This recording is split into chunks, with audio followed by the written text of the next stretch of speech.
지역의 생생한 현장을 전달합니다. 리포터 취재 현장.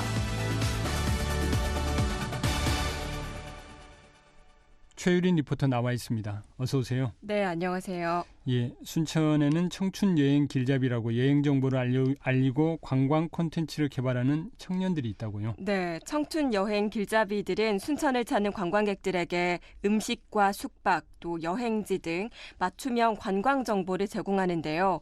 며칠 전에 5기가 발족돼서 운영에 들어갔습니다. 예. 20, 30대 청년 10여 명은 내일로 청춘 페스티벌을 직접 기획해서 추진하고 또 올해 관광 콜센터와 통합관광 안내소에서 근무하는데요. 우리 지역을 방문한 관광객과 시민들이 여행 계획을 세울 때 궁금한 점들을 알려주는 해결사 역할을 톡톡히 하고 있습니다. 순천시 관광 콜센터로 가서 활동 현장 소리 들어보시죠.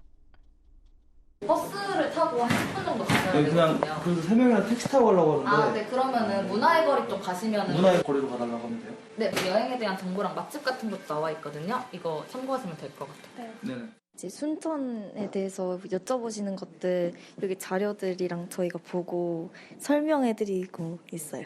이거는 저희가 이제 전화가 오면 국가정원 안내서 이제 야간이나 주간 이런 거 어떻게 운행되는지 그리고 비용 그리고 안에서 어떠한 게 있는지 그런 거 여쭤보면 저희가 이제 알려드리고 있어요. 별빛 축제에 대한 문의도 많네요. 27일까지 운영하고 있어가지고 제가 순천시를 찾는 분들께 여행 길잡이로서 도움이 됐으면 좋겠습니다.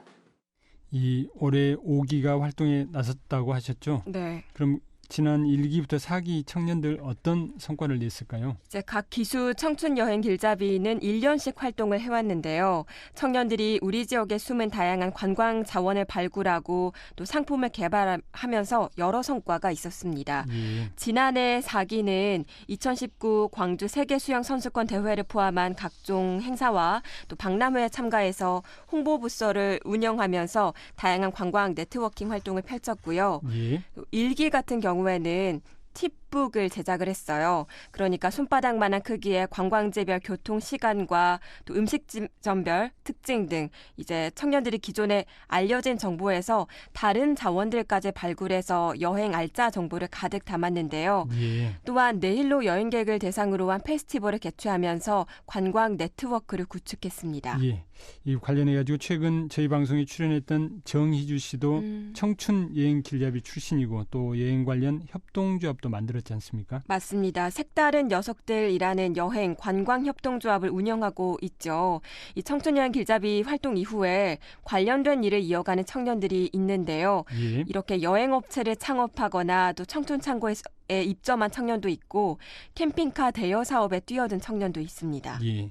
그런데 이번 5기는 지난 4기까지와는 좀 다른 그런 활동들을 하는 쪽으로 운영된다면서요? 맞습니다. 여행지에 첫 발을 내디뎠을 때 가장 먼저 찾는 곳이라고 하면 바로 관광 안내소라고 할 수가 있잖아요. 예. 4기까지는 지난 2015년 순천역 광장에 개소한 웰컴 투 청춘역이라는 이색 관광 안내소를 운영해 왔습니다. 예. 그런데 이곳이 최근에 폐쇄가 됐어요. 이게 순천시에서 이 순천역 광장 일대에 관광 안내소를 새롭게 만들 계획을 갖고 있기 때문인데요.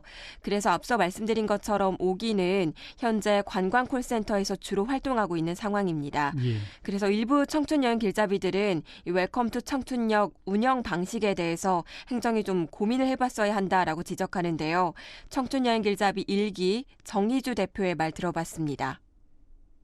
청춘역이라는 곳을 랜드마크로 만들려고 했다면 행정에서 주도적으로 하는 거는 한 1년 정도에서 2년 정도로 하고 그걸 운영할 수 있는 중간 지원 조직에 맡겨보는 게 어땠을까. 협동조합이든 아니면 관련 문화기획 회사든 이런 곳에 그 청춘역에 대한 운영권을 주고 거기에서는 영리 행위를 하면 안 된다라는 식으로 뭐 대표적인 예로 남산골 한옥마을 같이 거기는 행정에서 위탁을 받아서 그 한옥마을을 관리하는 식으로 되어 있거든요.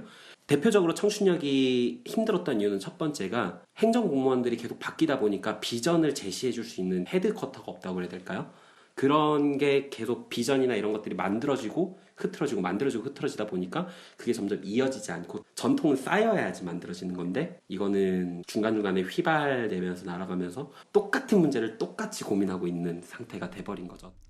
지난 방송에 출연해서도 뭐 비슷한 아이디어들을 좀 주고 그러셨는데 이 정희주 대표의 얘기를 이 순천 관광 담당하는 공무원들이 좀 적극적으로 좀 들어봤으면 좋겠습니다. 네. 이 올해는 지역 청년들이 어떤 관광 콘텐츠를 만들어 나갈지 기대가 어찌됐건 되는데요. 이 앞으로 각오도 좀 들어볼까요? 최근에 위촉식 이후에 본격적으로 업무에 투입된 지 며칠 되지 않아서 관광객 응대에 익숙해지기 위해서 최선을 다하고 있는데요. 예. 여기에 다음 달로 예정된 동계 네일로 청춘 페스티벌 기획까지 있어서 매주 정기회의를 거쳐서 아이디어 발굴에 머리를 맞대고 있습니다. 청춘 여행 길잡이 5기 서승지 대표의 말입니다. 기존의 페스티벌들이 이제 관광객 유입을 목적으로 진행이 됐지만 좀 어떻게 보면 지역 축제 느낌으로 국한되는 단점들이 있어가지고 올해는 그 행사들에 좀 더 순천의 이미지를 좀 더 부각을 시켜가지고 정말 관광객을 유치할 수 있는 축제로 좀 더 발전시켜 나갈 계획이 있습니다. 기존의 청춘 여행 길잡이는 이제 좀 더 관광 안내에 중점을 뒀다면 올해 청춘 여행 길잡이 5기에서는 행사 기획이나 이제 순천시 관광 홍보에 좀 더 중점을 두고 활동을 할 계획이고요. 이제 올해는 이제 관광 네트워킹이라 해가지고 이제 매달 저희가 관광지에 가가지고 사진을 찍거나 영상물을 만들어가지고 그거를 관광 네트워킹에 활용하는 방식으로 작업물을 만들 계획입니다.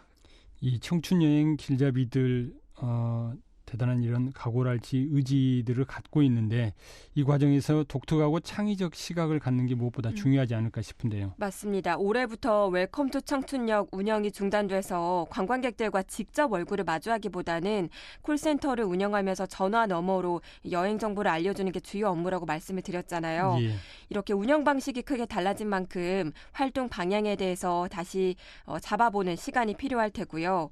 지난해 4기까지 운영되면서 해마다 활동 내용이 좀 비슷한 수준에서 머물렀기 때문에 색다른 시도가 필요하다는 의견도 있습니다. 예. 청춘여행 길잡이 1기 정희주 대표 얘기 계속 들어보시죠.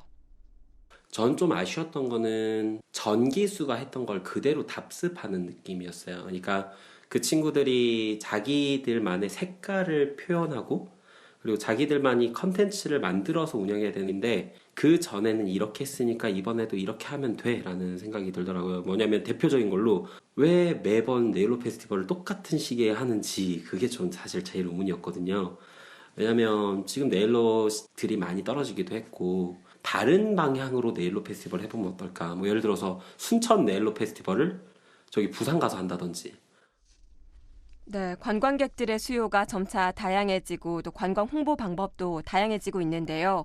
순천시 청춘 여행 길잡이가 다양한 관광객들의 요구에 발맞춰서 순천시 관광 안내 앞장서지 않을까 기대해 봅니다. 예, 오늘 내용 잘 들었습니다. 고맙습니다. 네, 감사합니다. 최유린 리포터였습니다.